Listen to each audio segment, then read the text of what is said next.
मैं आपको बताता हूँ कि कोई भी अगर रेडी वाला है ना, वो फ्रूट्स एंड वेजिटेबल्स वो खुद ग्रो नहीं करता, वो खुद मतलब उगाता नहीं है, उसको भी कहीं ना कहीं से तो मार्केट से परचेज करना ही होता है ना। मार्केट से परचेज करने के बीच से लेके मतलब मार्केट से परचेज करने से लेके बेचने तक उसको जो कमीशन मिल रहा है उतना कमीशन हम खुद दे रहे हैं उसको। सो हाय एवरीवन, आज का पॉडकास्ट ना काफ़ी ज़्यादा इंटरेस्टिंग एंड यूनिक होने वाला है क्योंकि आज मैं आपके साथ लेके आया हूँ एक young entrepreneur. He is just 22 years old and he is the founder of a very commodity kind of business. And ये लोग काम करते हैं अपना वेजिटेबल्स एंड फ्रूट्स के डिलीवरी सेगमेंट में। इनका स्टार्टअप का नाम है फ्रेश इंजो एंड हमारे साथ है मिस्टर अजय मिश्रा। तो आइए इन्हीं के साथ जानते हैं। So hi Ajay, thanks for coming to a podcast. आपको कैसा लग रहा है? सबसे पहले तो बहुत बहुत धन्यवाद सुबह आपका, आपने मुझे अपने पॉडकास्ट में इन्वाइट किया, बहुत अच्छा लग रहा है मुझे। तो थोड़ा बताइए सर, ये स्टार्टअप है क्या? फ्रेश इंजो एक्चुअली में करता क्या है? बेसिकली फ्रेश इंजो में हम क्या करते हैं कि हम पहले तो फ्रूट्स एंड वेजिटेबल्स के ई कार्ट, जैसे सपोज दैट क्या है कि पहले हमारे क्या होता था पहले के ज़माने में कि रेडी वाले होते थे। हाँ, तो अभी के ज़माने में भी होते हैं रेडी वाले। तो अभी के भी होते हैं, लेकिन हम क्या कर रहे हैं कि रेडी वालों को अपने प्लेटफॉर्म पे इंटीग्रेट कर रहे हैं। ओके। और उनको टेक्नोलॉजी प्रोवाइड करवा रहे हैं। ओके। हम उनको बेसिकली कार्ट जो ई कार्ट है हमारा, हम उनको प्रोवाइड करवा रहे हैं और उनको अपने मोबाइल एप्लीकेशन पे लेके आ रहे हैं, जिससे क्या होता है कि सपोज दैट आपको वेजिटेबल्स ऑर्डर करना है तो आप हमारे प्लेटफॉर्म पे जाके शेड्यूल करोगे कि हमें इस टाइम से लेके इस टाइम तक हमें वेजिटेबल्स की नीड होती है। हमारा जो रेडी वाला है, जो कि अभी हमारा ई कार्ट का मतलब वो हो चुका है, ड्राइवर हो चुका है, वो आपके घर पे आएगा, आपको वेजिटेबल्स डिलीवर करेगा, देन उसके बाद वो दूसरा ऑर्डर पिकअप करेगा। ये मॉडल होता है अभी हमारा। ओके, तो बेसिकली आपने अभी जैसे अमेजॉन बेसिक्स है, ये लोग भी सेम कॉन्सेप्ट ही कर रहे हैं। ये लोग उनमें ऐप पे आके वो लोग अपना वेजिटेबल का सारा करते हैं order and then Amazon deliver. तो आप भी क्या सेम कर रहे हैं? कुछ अलग है इसमें? नहीं, हम अभी जो कार्ट का आपने कुछ कहा, कार्ट का कुछ सिस्टम है इसमें? कार्ट हमारा बेसिकली ई रिक्शा होता है। ओके। उसपे क्या होता है कि हम ई रिक्शा में हमारे सेक्शन डिवाइडेड होते हैं। पोटैटोस, टोमेटोज, ओके, इस तरीके हमारे सेक्शन डिवाइड होते हैं। ओके। उस पे हम वेजिटेबल्स लोड करते हैं और हम ड्राइवर के साथ उसको आपके जो पिकअप पॉइंट है, डिलीवरी पॉइंट है, वहां पे भेजते हैं। आप चूज करके, मतलब अगर आपने ऑर्डर किया, सपोज दैट अगर आपने किसी भी, मैं किसी कंपनी का नाम नहीं लेना चाहूंगा, आप किसी भी प्लेटफॉर्म से ऑर्डर कर रहे हैं, आपने क्वांटिटी 1 kg ऑफ पोटैटो आपने ऑर्डर किया, तो ठीक है, लेकिन पोटैटो की क्वालिटी क्या है, उसका साइज क्या है, आपकी रिक्वायरमेंट अलग हो सकती है। हो सकता है उस पोटैटो से आप पराठा बनाना चाह रहे हो सकता है आप उससे टिक्की बनाना चाह रहे हो, ठीक है। तो अभी क्या है कि हमारा कार्ट आ जाएगा, उसमें एक सर्टेन अमाउंट या एक समझ लीजिए कि 10-12 किलो के आसपास पोटैटोज रखी हुई हैं। आप उसमें अपने अकॉर्डिंगली पिक कर सकते हो। अपने अकॉर्डिंग पिकअप कर सकते हो, क्वालिटी देख सकते हो, साइज देख सकते हो, आपकी जो भी रिक्वायरमेंट है आप पिक कर सकते हो। तो गाइस, जितना मैं समझ पा रहा हूँ ना इनका स्टार्टअप, मैं फटाफट से आपको एक्सप्लेन कर देता हूँ। लाइक अमेजॉन बेसिक में आप लोग ऑर्डर करते हो 1 kilo potato, 1 kilo tomato, right, वो डिलीवर कर देते हैं। इनका कॉन्सेप्ट अलग है। इनके प्लेटफॉर्म में आप ऑर्डर शेड्यूल करोगे कि इस टाइम पे मुझे वो चाहिए, वेजिटेबल की कार्ट चाहिए, एंड आप उसमें प्रोडक्ट नहीं सिलेक्ट करवाते हो, राइट, यूजर से। तो ये सिर्फ कार्ट सेलेक्ट करते हैं, पूरी की पूरी वेजिटेबल की कार्ट, पूरी की पूरी फ्रूट्स की कार्ट इनके जो भी यूजर है उनके घर पे जाती है and then user can pick up from there. ये कॉन्सेप्ट है आपका? Okay, very nice. सो थोड़ा सा ना आपके बारे में जानते हैं। अब आपने एक्चुअली आपकी एजुकेशन क्वालिफिकेशन क्या है, आप कहाँ से बिलोंग करते हो, देन ये स्टार्टअप का आइडिया आया कैसे, एंड ये सारी चीजें। तो स्टार्टिंग करते हैं आपकी एजुकेशन से। बेसिक एजुकेशन आपने कहाँ से करी है, स्कूलिंग? अगर बात करें मेरी, तो मेरा जो जन्म है वो सन 2001 में लखनऊ में हुआ था। ओके। एकेडमिक में मैं बहुत ज़्यादा अच्छा नहीं था, स्कूलिंग मैंने लखनऊ से ही की है और स्कूलिंग के साथ साथ भी मैंने बहुत सारे काम किए हुए हैं। ओके। हालांकि वो स्टार्टअप तो नहीं कह सकते, मैंने इसके साथ कई जॉब की हुई हैं। स्कूल के साथ ही? स्कूल के साथ ही। बेसिकली ऐसा होता है ना कि अगर आप मिडिल क्लास फैमिली से आते हो, तो मिडिल क्लास फैमिली से जब आते हो तो आपका पहले से कुछ डिसाइडेड नहीं होता कि आपको क्या करना है। हालांकि मेरा ये डिसाइडेड था कि मुझे इन फ्यूचर जॉब नहीं करनी, ना तो स्कूल से डिसाइडेड था ये चीज आपका? ये स्कूल से डिसाइडेड था। ओके। और स्कूल में फर्स्ट जॉब कब करी थी और कौन सी करी थी? पहली जो मेरी जॉब थी ना, वो मेडिकल स्टोर पे जॉब थी। अच्छा। मेडिकल स्टोर पे मैं एज अ सेल्स पर्सन मैंने जॉब की थी। उस टाइम पे मैं 9th में था। तो ये मतलब स्कूल के बाद पार्ट टाइम आप करते थे? हाँ, स्कूल के बाद। फर्स्ट अर्निंग क्या थी फिर आपकी उस टाइम, पहली अर्निंग? टाइम पे मैं पार्ट टाइम करता था तो कुछ 2500 रुपए के आसपास मंथली ये मेरी। और ये हम बात कर रहे हैं 2009 में। आप कौन सा साल था? 2007-8? 16। 2016 में एक 9वीं क्लास का बच्चा 2500 रुपए जब अर्न करता है तो कैसी फीलिंग आई थी आपको? तो चस्का लग गया होगा आपको अर्निंग का ना उस टाइम 9th क्लास में, कह सकते हैं। लेकिन क्योंकि मेरा जो फोकस था ना वो कमाने पे नहीं था उस टाइम पे। आप 16-17 साल का कोई अगर बच्चा है तो मतलब तो उसको पैसों की नीड नहीं होती उस टाइम पे इतनी ज्यादा। मेरा जो इंटेंशन था वो था सीखना कि कैसे कैसे मैं नई नई सेक्टर में एक्सप्लोर करूं। तो मेरा इंटेंशन था, मैं आपको बताता हूँ, जब मैं स्कूलिंग कर रहा था उस टाइम पे मेरा जो शेड्यूल होता था, मैं सुबह 3-3:30 बजे उठता था। सोते कब थे फिर? ये कुछ रात में 11:30-12 बजे के आसपास। ओके। तो जब मैं सुबह 3:30 बजे उठता था तो उसके उठने के बाद मैं न्यूज़पेपर जो होते हैं वो भी डिस्ट्रीब्यूट करने जाता था। ओके। ये भी मैं पैसों के लिए नहीं करता था, ये मैं जस्ट इसलिए करता था क्योंकि अगर सपोज दैट इन फ्यूचर अगर मैं अपना कुछ स्टार्ट करूंगा तो जो न्यूज़पेपर है ना उनके बीच में पैम्पलेट डालना, ये थोड़ा उस टाइम पे ये उस टाइम से आ गया था आपके माइंड में? हाँ ओके। ये उस टाइम पे था कि अगर मैं न्यूज़पेपर डालूंगा तो एक हमारा नेटवर्क हो जाएगा, और तो अगर इन फ्यूचर मैं अपना कुछ स्टार्ट करूंगा ना तो उस न्यूज़पेपर के बीच में अपना पैम्पलेट डाल के मैं लोगों को दूंगा तो उससे मेरी मार्केटिंग होगी। तो इस वजह से मैं पहले जब उठता था सुबह 3:30 बजे तो मैं न्यूज़पेपर डिस्ट्रीब्यूशन करता था। देन उसके बाद आता था वहाँ से अपने ट्यूशन जाता था। स्कूल जाते थे ना पहले न्यूज़पेपर डिलीवर करने? ओके। मॉर्निंग की ट्यूशन थी मेरी। ट्यूशन जाता था, ट्यूशन से आने के बाद फिर मैं स्कूल जाता था। ओके। स्कूल से आने के बाद फिर मैं वही अपना खाना पीना खा के फिर एक बच्चे को ट्यूशन पढ़ाने जाता था। ओके। उसके बाद फिर मैं जाता था मेडिकल शॉप पे। ओके। और वहाँ पे 10 बजे के आसपास 10 बजे तक काम करता था, मतलब 4:30 बजे से लेके 10 बजे तक वहाँ पे काम करता था। उसके बाद घर आके फिर सोना, फिर नेक्स्ट डे वही से। तो आपने 12th कब कंप्लीट करी फिर अपनी? 12th मेरी हुई थी 17 में।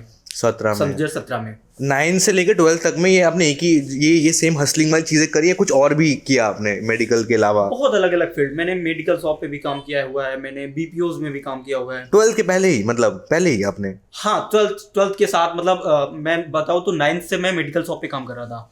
उसके बाद न्यूज़पेपर वाला डिस्ट्रीब्यूशन का काम किया।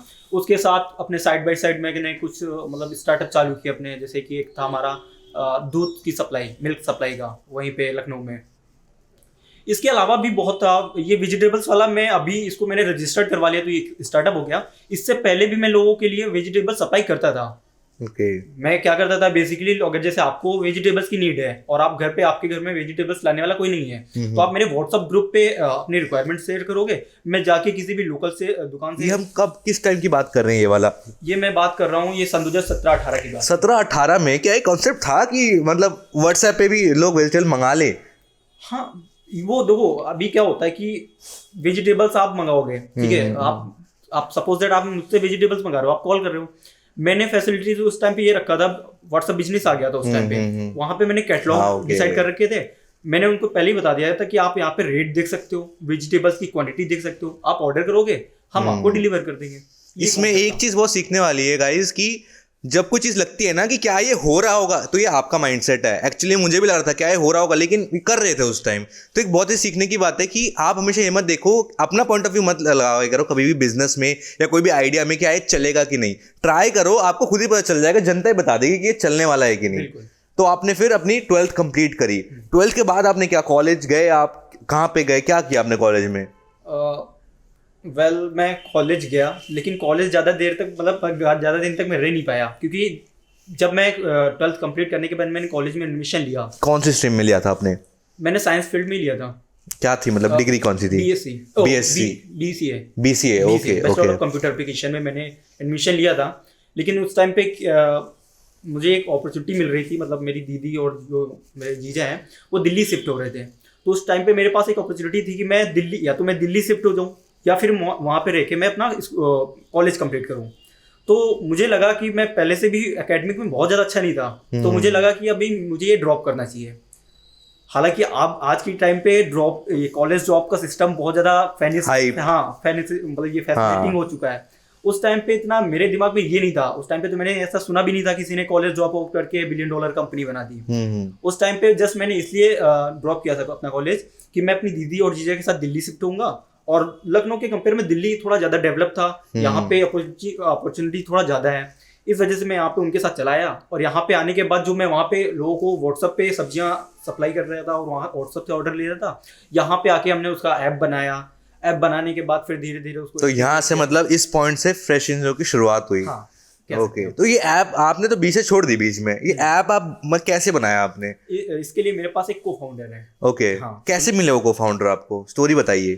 मैं जब दिल्ली आया था तो उस टाइम पे मैंने लगभग 3-4 महीने के लिए मैंने कॉल सेंटर में जॉब की थी। ओके। कॉल सेंटर में मैंने जिस जॉब की थी वहाँ पे एक और बंदा जॉब करता था। उसका जो दोस्त था वो रिसेंटली दिल्ली IIT दिल्ली से पास हुआ था, तो उसके थ्रू उसका मतलब फ्रेंड सर्कल में उसके थ्रू मैंने उससे बात की। नेटवर्किंग एक और चीज आपको बहुत कॉमन मिलेगी, जो भी स्टार्टअप होते हैं ना इसमें नेटवर्किंग का कॉन्सेप्ट बहुत इंपॉर्टेंट होता है।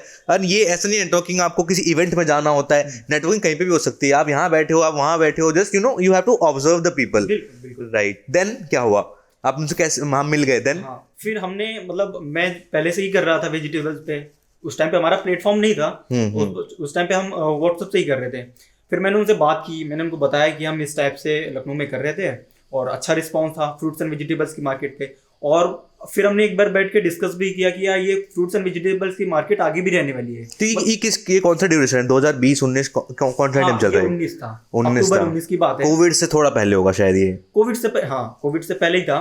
तो हमने अब डिसाइड किया ऐसे बैठ के कि भाई ये जो फ्रूट्स एंड वेजिटेबल्स की मार्केट है ये कभी भी बंद नहीं होने वाली है। फ्रूट्स एंड वेजिटेबल्स की रिक्वायरमेंट कभी भी बंद नहीं होगी। और रही बात अगर मतलब जो रेडी वाले हैं, ये आगे चल के आप देखो रेडी वाले आज की डेट में कौन लोग हैं? जो ओल्ड लोग हैं, मतलब जो बुजुर्ग हैं हमारे, वो रेडी वगैरह लगाते हैं। आज भी कोई भी नई जनरेशन का बंदा रेडी नहीं लगाना चाहता। ये एक मार्केट में प्रॉब्लम थी। हमने क्या किया, हमने जो रेडी वाले हैं उनको इंटीग्रेट किया, उनको टेक्नोलॉजी प्रोवाइड करवाई और उनको कार्ड प्रोवाइड करवाया।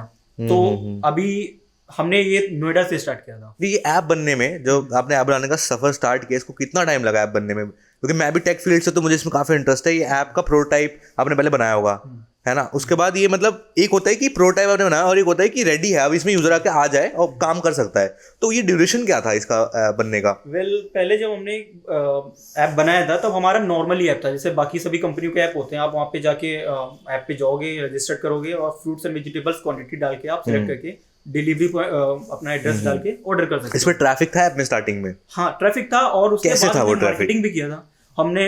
मैं खुद पर्सनली ये सन 2019 की दिवाली थी, उस रात में मैंने पैम्पलेट छपवाए थे। पैम्पलेट छपवा के उसको पब्लिक प्लेस पे लाइक मॉल हो गया, मॉल के सामने हो गई, उसके बाद पार्क हो गए, वहां पे जाके मैंने उनको दीवार पे वॉल पे पेस्ट किया, चिपकाया। तो उससे हमारे पास कॉल्स आना चालू हो गए। तो ये आपने नोएडा से स्टार्ट किया? ये हमने नोएडा से स्टार्ट किया था। इसमें एक चीज नोटिस करने वाली गाइस, इन्होंने वो वाली मार्केट पकड़ी जहाँ पे सबसे ज्यादा मतलब ट्रैक्शन को मिल सकता है। क्योंकि नोएडा में यू गाइस नो कि सोसाइटीज है वहाँ पे बहुत सारी, मार्केट जाने के लिए गाड़ी निकालनी पड़ती है बंदे को और तब जाकर मार्केट जा सकता है ना? ओके। तो हमने वहां से स्टार्ट किया, लोगों के कॉल आने चालू हुए। हमने उनको इंट्रोड्यूस करवाया अपने ऐप के बारे में कि ये हमारा फैशन जो नाम से ऐप है, आप उसको इंस्टॉल करो और वहां पे डाल के आप क्वांटिटी ऑर्डर कर सकते हो। फिर हमने धीरे धीरे रियलाइज किया कि क्या हो रहा है कि लोग ना फ्रूट्स एंड वेजिटेबल्स को ऑनलाइन परचेज करना प्रेफर नहीं कर रहे हैं। क्यों? क्योंकि उनको क्वालिटी वो नहीं मिल रही, या फिर उनको जो कुछ चाहिए कुछ था, ठीक है, और मिल उनको कुछ रहा है। सपोज दैट हमने वहाँ पे लिस्टिंग कर रखा है टमाटर। टमाटर में कई वेरिएंट होते हैं, हाइब्रिड भी होता है, देसी भी होता है, इसके अलावा भी कई होते हैं। आपकी रिक्वायरमेंट क्या है ये हम नहीं जानते हैं, ठीक है। आपको क्या बनाना है, सपोज दैट आपको सलाद बनाना है, आपको उसकी सब्जी बनानी है। तो हमने ये मार्केट की कुछ मतलब पॉइंट थे, हमने पकड़ा, कस्टमर से फीडबैक लिया, हम उनको खुद कॉल, क्योंकि मैं कॉल सेंटर में काम कर चुका था, मैं उनको कॉल करता था कस्टमर को कि सर क्या प्रॉब्लम आ रही है आपका, एक बार ऑर्डर आया, आपने दोबारा ऑर्डर नहीं किया हमारे पास। तो कस्टमर बताते कि यार हम दुकान से जाके ले आते हैं, वहाँ पे क्या होता है हमें अपनी साइज़ को मतलब मनपसंद हम अपना साइज़ ले लेते हैं, क्वालिटी हम देख के लेते हैं। तब हमें ये आइडिया आया कि हम क्या करते हैं कि हम ई कार्ट वाला सिस्टम रखते हैं। हम पहले से उसको मतलब पहले आपने सिर्फ डिलीवरी से स्टार्ट किया था? पहले हमने सिर्फ देन आपने समझ गया कि ये मार्केट इतनी नहीं है। ओके, देन ये ई कार्ट वाला बताइए। हाँ, फिर हमने ई कार्ट मॉडल लॉन्च किया। ई कार्ट में क्या है कि हमने पूरा एक गाड़ी बना रखी है, उसके अंदर हमने सेक्शन डिवाइड कर रखा है, पोटैटो का, टमाटर का और इस तरीके का सेक्शन है वहाँ पे। तो अभी आपको क्या करना होता है, अभी कस्टमर हमारे शेड्यूल करते हैं कि हमें सुबह मॉर्निंग में 7 बजे से लेकर 8 बजे के बीच में चाहिए, हमें उस टाइम पे सब्जियां लेनी होती है। अच्छा, स्टार्टिंग में क्या है कि हमें काफ़ी लॉस भी हो रहा था, क्योंकि एक ऑर्डर के लिए हमें पूरी कार्ट भेजना ये हमारे लिए काफ़ी एक्सपेंसिव था उस टाइम पे। लेकिन फिर मतलब मान लो आपके पास 2 बुकिंग आई 2 यूजर की सेम सोसाइटी से, लेकिन आपको पूरी कार्ड भेजना है जिसमें सब कुछ जा रहा है। हाँ। क्योंकि आपको सारा मामला वहीं पे है कार्ड में। ओके, तो फिर उस टाइम पे हमारे पास कार्ड भी एक ही थी।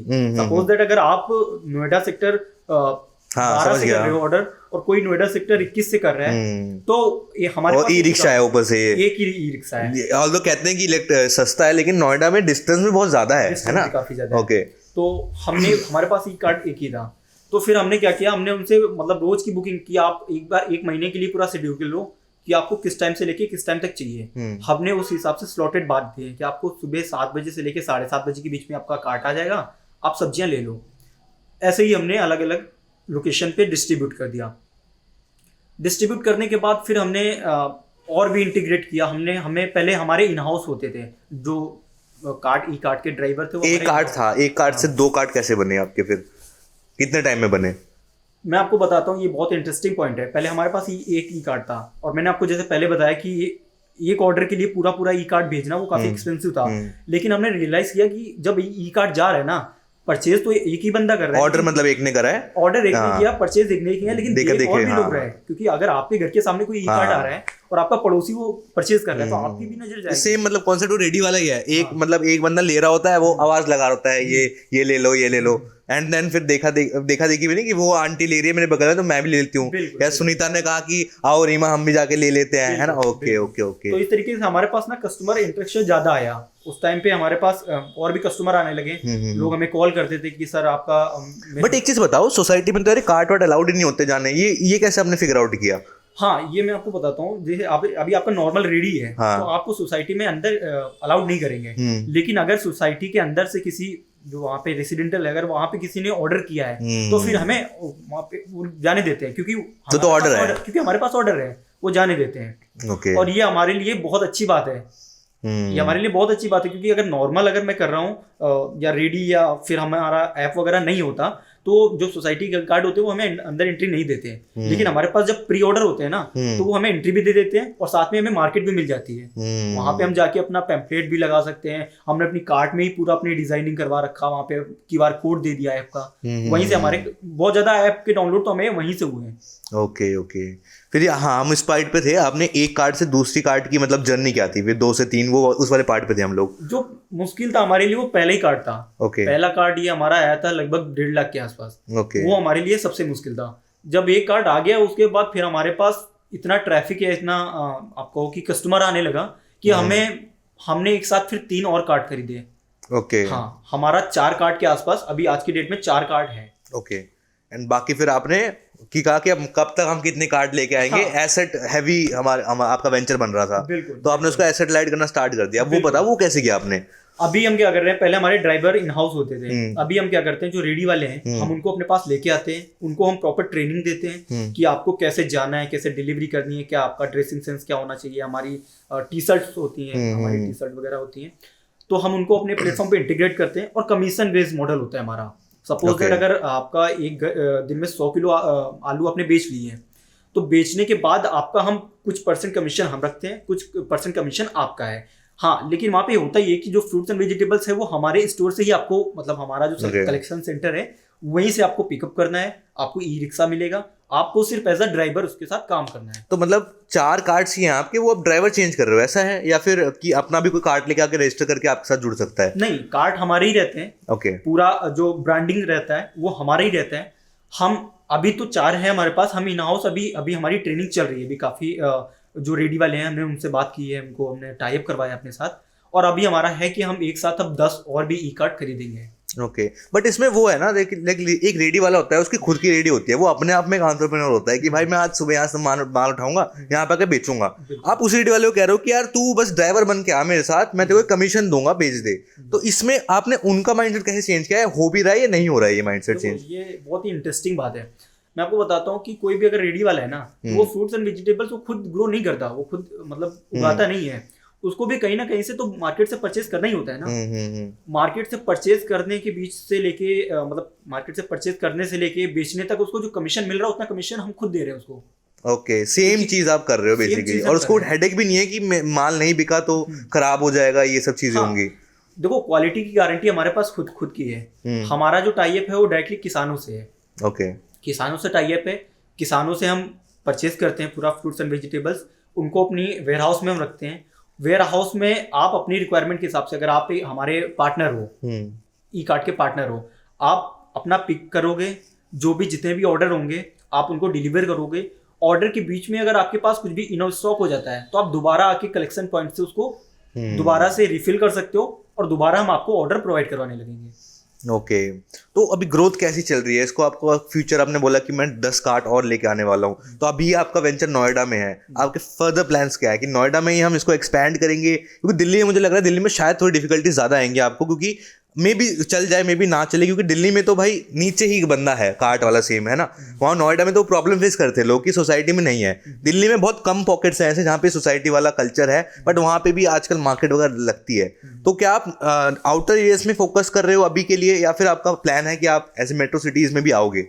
बिल्कुल प्लान है हमारा कि हम दिल्ली एनसीआर पूरा कवर करेंगे अभी रिसेंटली, और हम दिल्ली में कर भी रहे हैं। हम IP extension, Indraprastha extension, Laxmi Nagar, इस लोकेशन में हम ऑलरेडी कर रहे हैं। तो लक्ष्मी नगर आपको पता होगा, लक्ष्मी नगर तो it's a crowded place right, ये तो कोई सोसाइटी तो है नहीं। ओके उन्होंने यहाँ पे फिगर आउट कर लिया है आई गेस सो। ओके तो यार अभी ना हमारा जो पॉडकास्ट है ना पूरा एकदम ऑडियंस सेंट्रिक होता है कि ऑडियंस यहाँ पे लर्निंग काफ़ी लेके जाए। तो आप मुझे कोई ऐसी 3 टिप्स बताओ जिससे ऑडियंस सीख पाए कि अभी हम ना कोई ऐसा टेक के बारे में बात नहीं कर रहे, अभी हम बिल्कुल स्टैंड अलोन एक हसलर एंटरप्रेन्योर के पॉइंट ऑफ व्यू सोचेंगे कि आप 3 ऐसी कौन सी टिप्स देना चाहोगे ऑडियंस को कि जिससे वो जो भी स्टार्ट कर रहे हैं उसमें जो भी प्रॉब्लम्स आ रही है, पहले हम वही ले लेते हैं कि भाई स्टार्ट कैसे करना है, कोई भी आपका आइडिया है तो एग्जीक्यूशन कैसे करते हैं? देखो मैं बहुत से नए एंटरप्रेन्योर से मिल रहा हूँ आज की डेट में। मैं बहुत सारे मेरे दोस्त हैं जो स्टार्ट कर रहे हैं अपना कुछ नया वेंचर, तो मैं देखता हूँ कि लोग ना मतलब पहले से ही वो होता है कि बड़ा करना है, कुछ बड़ा करना है। हम में से कोई भी आज की डेट में छोटा नहीं करना चाह रहा है। मैंने जब स्टार्ट किया था, मैंने बताया था आपको, व्हाट्सएप ग्रुप से स्टार्ट किया था। उस टाइम पे हालांकि मुझे पता था उस टाइम पे भी कि ऐप बनता है, वेबसाइट बनती है, और मेरे पास मैंने इतनी अर्निंग भी कर ली थी अपने पीछे कामों से कि मैं उस टाइम पे ऐप वगैरह बना सकता था। लेकिन उस टाइम पे मैंने ये देखा कि अगर ऐप नहीं चला तो मेरा तो पैसा लग जाएगा इसमें। तो मैंने उस टाइम पे क्या फोकस किया कि पहले हम व्हाट्सएप ग्रुप से करते हैं, एक बार हम पहले ट्रेंड देखते हैं कि लोग करना भी चाह रहे हैं या नहीं करना चाह रहे हैं। हमने जब देखा कि हाँ लोग आ रहे हैं हमारे पास, फिर हमने उनको मतलब फैसिलिटीज देने के लिए फिर हमने उनको ऐप भी बनाया, वेबसाइट भी बनाया, कार्ड वाला सिस्टम भी लेके आए। तो मेरा जो रिकमेंडेशन रहेगा, सजेशन रहेगा, वो सबसे पहले तो ये रहेगा कि आप पहले छोटे छोटे एमबीपीज करो। बेसिकली ये बात करें प्रोडक्ट मार्केट फिट की या फिर आइडिया मार्केट फिट की, जो भी आपका आइडिया है ना उस पर ज्यादा खर्चा नहीं करना। आज की डेट में नो कोड प्लेटफॉर्म्स इतनी सारी चीजें हैं, आप अपना आइडिया मतलब 1 दिन में 2 दिन में टेस्ट कर सकते हो। जैसे इनको तो एमवीपी भी नहीं चाहिए था, इनको बस एक व्हाट्सएप ग्रुप बनाना था एंड उन्होंने अपना आइडिया कंसेप्ट क्लियर कर लिया। तो बेसिकली यही कह रहे हैं कि अगर आपके पास कोई भी आइडिया है ना उसको बड़े लेवल पे मत लेके जाओ, एक छोटे लेवल पे देखो कि क्या 10 लोग मेरे आइडिया पे इन्वेस्ट करेंगे। चाहे आप कुछ बेच रहे हो या आपका कोई प्रोडक्ट है, पहले 10 customer is your, I think you have to target for the first 10 customer कि वो आ रहे हैं कि नहीं। बिल्कुल ओके और आपको ना सिर्फ 10 कस्टमर पे फोकस करना है, बाकी आपको उनको रिटेन भी करना है। वो आप ये भी देखो कि आपका रिपीट ऑर्डर आ रहा है कि नहीं आ रहा है, और नहीं आ रहा तो क्यों नहीं आ रहा। ये हम कैसे करेंगे? फीडबैक के थ्रू आई गेस। बिल्कुल, मैं खुद इनके केस में कॉल खुद ही करते थे, आपने बताया। करता था क्योंकि मैंने कॉल सेंटर में पहले भी ऑलरेडी काम किया हुआ है, तो मुझे एक्सपीरियंस भी है उसका। तो मैं अपने कस्टमर को खुद कॉल करता था। जैसे सपोज दैट आज आपने ऑर्डर किया, ऑर्डर करने के बाद अगर आपका कल ऑर्डर नहीं आया तो मेरा कॉल जाएगा आपके पास कि सर मैं फ्रेशंजो से बात कर रहा हूँ, आपका कल ऑर्डर आया था, आज आपका ऑर्डर नहीं आया, क्या प्रॉब्लम है सर? तो आप खुद ही बताओगे कि नहीं मुझे ये प्रॉब्लम आ रही थी, आपकी डिलीवरी लेट थी, प्राइस हाई थे। तो इससे क्या है कि हमें कस्टमर से ही मतलब फीडबैक मिल रहा था कि हमें क्या क्या इंप्रूवमेंट की भी जरूरत है। हम कस्टमर के अकॉर्डिंग इंप्रूवमेंट कर रहे थे और हमने 1 से 4 से अब हम 10 की प्लानिंग कर रहे हैं। तो बेसिकली ये कह रहे हैं एंटरप्रेन्योर स्टार्ट कर रहे हो, ईगो को ऐसे लो, ऐसे छोड़ दो पहले, है ना। आपको बहुत हद तक कहीं पे भी गिरना पड़ सकता है। कॉल वॉल तो बहुत छोटी चीज़ है, मैंने बहुत लोग देखे कुछ भी कर जाते हैं, वो कस्टमर घर चले जाते हैं।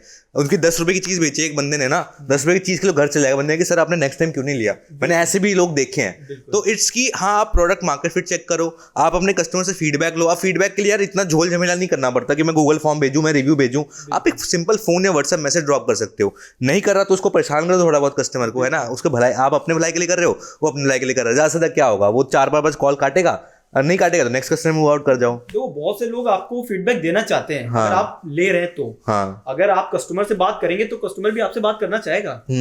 अब अभी मैं ये बता रहा हूँ कि अगर आपके घर में कोई सर्वे हो रहा है तो आप उस सर्वे में पार्टिसिपेट करना चाहेंगे, बस आपको उसका बेनिफिट जो है वो आपको पता होना चाहिए कि इस सर्वे में पार्टिसिपेट करने के बाद मुझे ये बेनिफिट होने वाला है। हमारे केस में क्या था कि कस्टमर को पता था कि अगर हम इनको फीडबैक अच्छा देंगे और तो फिर हमें बेस्ट प्राइस देंगे, क्वालिटी भी अच्छी होगी इनकी, और ये हमें घर बैठे अपना इनका जो कार्ट है वो हमारे घर के सामने आके खड़ा हो जाता है। हमें चूज करना होता है, हमें मार्केट नहीं जाना, हमें फाइंड आउट नहीं करनी कि इस कार्ट पे सस्ता है, इस कार्ट पे महंगा है, हाँ, इस कार्ट का प्रोडक्ट अच्छा है, उस कार्ट का नहीं करनी होती। हमारे जो रेट होते हैं वो पहले ही आपको डिस्प्ले हो जाते हैं। आप हमारे जो रेट है ना वो पहले भी ऐप पे भी देख सकते हो। ऑर्डर करने से पहले या कार्ट को बुक करने से पहले आप पहले ही रेट देख सकते हो हमारे ऐप पे कि क्या क्या रेट है। रेट हमारे डेली बेसिस होते हैं रोज डेली। तो जो चैलेंजेस आते हैं एक एंटरप्रेन्योर में, आपको कुछ चैलेंजेस कौन से हैं? चैलेंजेस एक बार भी डिस्कस नहीं किए और मैंने 3 टिप्स पूछे थे, तो तीसरा मेरा यही क्वेश्चन है। एक तो पहले लोग कहते हैं प्रोडक्ट मार्केट फिट, दूसरा है कस्टमर सेटिस्फैक्शन, तीसरा मैं कहना चाहूंगा चैलेंजेस। हर चीज में चैलेंजेस आते हैं, आपके केस में क्या आते हैं, how did you overcome that? सबसे डिफिकल्ट चैलेंज जिसको आपको लगा कि आप मैं छोड़ रहा हूँ, मैं अब नहीं हो रहा, ऐसा कुछ आया? चैलेंजेस तो बहुत सारे हैं, और जिस फील्ड में हम काम कर रहे हैं फ्रूट्स एंड वेजिटेबल्स की मार्केट में, मैं आपको बताऊं, माफिया इंडस्ट्री चलाते हैं इनको मोस्टली क्या होता है कि आप रेडी वाले उधार लेते हैं एंड डेली बेसिस पे उधार लेते हैं, 5,000 रुपए हफ्ते का ले लेते हैं, देन सब्जी खरीदते हैं। ये बहुत इनसाइट्स है, मार्केट की इनसाइट है। लोग रेडी वाले ऐसे ही करते हैं, 5,000 रुपए लिए, सब्जी खरीदी, बेची, देन उसको फिर 5,500 रुपए से वापस कर दिए। तो ये माफिया लोग चला रहे होते हैं मोस्टली। तो क्या चैलेंजेस आया आपको, इसमें कुछ आया? जब मैं दिल्ली आया था उस टाइम पे तो हम लखनऊ में काम कर रहे थे। जब मैं लखनऊ से दिल्ली शिफ्ट हुआ तो यहाँ पे जो बड़ी बड़ी मंडी है, सब्जी मंडी, आजादपुर हो गया आपका, गाजीपुर हो गया, यहाँ पे मैं मंडियों में रात में सोता था। यहाँ पे क्योंकि मोस्टली जो किसानों से माल आता है ना वो रात में ही आता है, या अर्ली मॉर्निंग आता है, सुबह 2 बजे 3 बजे इस टाइम पे माल आता है। तो मुझे ये देखना होता है कि यहाँ पे मार्केट में काम कैसे होता है। किसान जो आड़त वाले लोग हैं जो मंडियों में काम करते हैं, एजेंट ब्रोकर जिनको आप कह सकते हो, उनसे उनका कैसे टाई अप होता है, कैसे वो अपनी बार्गेनिंग करते हैं, ठीक है, किस रेट पे वो माल दे रहे हैं, क्या अभी ट्रेंड क्या चल रहा है। दूसरी बात, फ्रूट्स एंड वेजिटेबल्स पे जो रेट होते हैं ना वो फ्लक्चुएट इसलिए भी करते हैं, सप्लाई, यहाँ पे सप्लाई और डिमांड का पूरा खेल है। क्या कितना आज की डेट में मतलब उगाया हुआ है किसान ने और कितना मार्केट में डिमांड है, इस पे पूरा रेट फ्लक्चुएट करता है आपका। ये सब समझने के लिए मुझे लगभग 1 साल लग गया। मैं रोज मतलब मैंने स्टार्टिंग के लगभग 1 हफ्ते 1.5 हफ्ते मैंने यहाँ पे आजादपुर मंडी में रहा हूँ मैं। वहाँ पे मैंने नेटवर्क बनाए, लोगों से बात की, किसानों से बात की जो अपना माल लेके आ रहे हैं यहाँ पे बेचने के लिए, जो आड़त वाले लोग हैं, कमीशन एजेंट हैं, उनसे मैंने बात की कि वो कैसे परचेज करते हैं, होलसेल के क्या रेट होते हैं, रिटेल के क्या रेट होते हैं। ये सब मैंने यहाँ से सीखा। तो बेसिकली ना एक इकोनॉमिक्स, जो आपने डिमांड सप्लाई की बात करी, फ्रूट्स के केस में इज वेरी कॉम्प्लिकेटेड। तो आपको इकोनॉमिक्स ऑनर्स वगैरह करने की जरूरत नहीं है, जस्ट 12 पास करिए, इन्होंने बस जज्बा होना चाहिए काम करने का, एंड बाकी चीज़ें अपने आप होने लगती हैं। शायद इन्होंने स्टार्टिंग ही सोचा होगा कि मैं मंडी चल जाता हूँ, देख लेता हूँ क्या है, देन वहाँ पे जाके अलग अलग चीज़ नहीं पता चलते मतलब ट्रेल बन जाती होगी।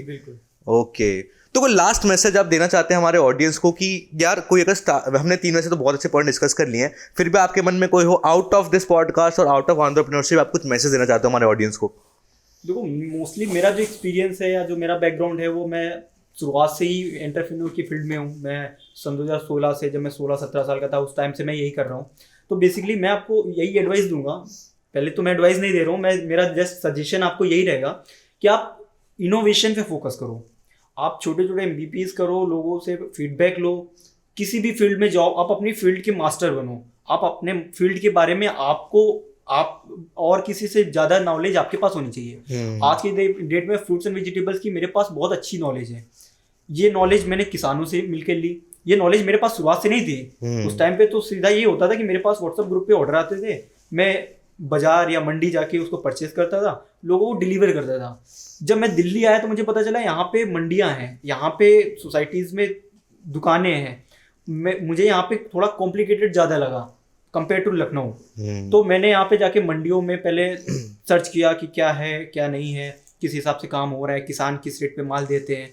अगर उनका माल नहीं बिकता तो फिर क्या होता है, रिटर्न ले जाते हैं, फिर तो आपका डबल कॉस्ट हो गया ना किसान के लिए। एक बार वो लेके आता है ट्रांसपोर्टेशन का, दोबारा वो लेके भी जाता है ट्रांसपोर्टेशन का, डबल कॉस्ट हो गया। ये सब समझना उस टाइम पे मेरे लिए बहुत अच्छी बात थी, और ये सब समझने के बाद ही है जो आज मैं ये काम कर पा रहा हूँ। तो मेरा जो एडवाइस रहेगा मोस्टली वो यही रहेगा कि आप अपने फील्ड के बारे में ज़्यादा से ज़्यादा नॉलेज गेन करो और रोज नया नया सीखते रहो। ओके, सो थैंक्स अजय, बहुत बढ़िया पॉडकास्ट लगा एंड होप करता हूँ ऑडियंस को पसंद आए। एंड आपके कोई भी कमेंट्स होना just comment down in the below, and आपको इनका लिंक मिल जाएगा, चेकआउट तो आप कर ही सकते हो इनका ऐप कैसा है, दिल्ली NCR में हो तो। एंड होप करते फ्यूचर में आप इंडिया भर में भी ग्रो करोगे। And thank you so much Ajay, आपका बहुत अच्छा लगा पॉडकास्ट करके। तो मिलते हैं फिर किसी नेक्स्ट एपिसोड में, बाय। बहुत बहुत धन्यवाद जी।